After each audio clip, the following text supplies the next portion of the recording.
Time first muna. Gumawa nga pala ako ng video para sa aking mistake moment. At eto, panoorin muna natin ang ilang bakbakang naganap. So dito na nga, meron na kaming nakalaban dito. Napakaliksi nga pala na ito. Kala mo palos. Napakalupit. Ayan, dalawa na kami pero nakatakas pa rin siya. Oh, ang bilis niyang kumilos. Grabe talaga to. Then sa part naman na to, kahit pa parang nakachamba naman tayo. Eto, nakapaday tayo ng isa dito. Ayan, habang naglalaban sila nung isang kakampik.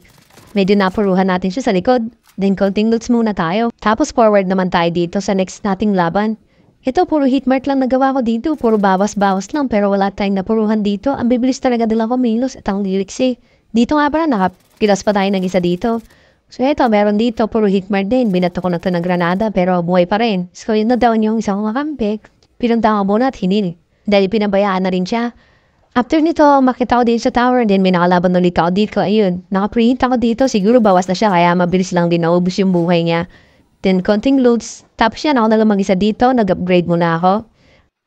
After ko mag-upgrade, meron naman ako dito nakasagupang kalaban. Ayun, naka-Charlie siya. So, sa part na to, medyo maganda yung pwesto natin dito dahil nakatago tayo. So, ayun, kitang-kita natin yung kalaban na down natin siya kagad.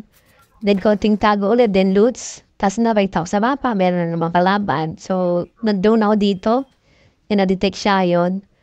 Konting tips nga pala, pagbabarigay ng kalaban, rekta niya na, headshotin niya na para mabilis yan, lalo pag sabayan. After niya, napansin ko yung mga kampi ko na down na lahat. Siyempre, to the rescue tayo, pinuntahan ko, then nag-drone ako dito. So, na-detect niya, yun, may isang kalaban dun sa may bandang bubong. Tapos, dito ako dumaan.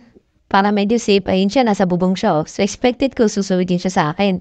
So pagpasok ko dito, nag-slide ako dyan, then boom, yun, binaril ko. Nagulat ako naging dalawa sila. Pero na-down ko pa rin naman yung kakampi niya, then nakuha ko pa mag-slide dito ha, so okay na pos na. So ito yung slow motion niya, dire-diretso ako dito, then slide. So in-expect ko talaga dito siya, kaya inabangan ko na.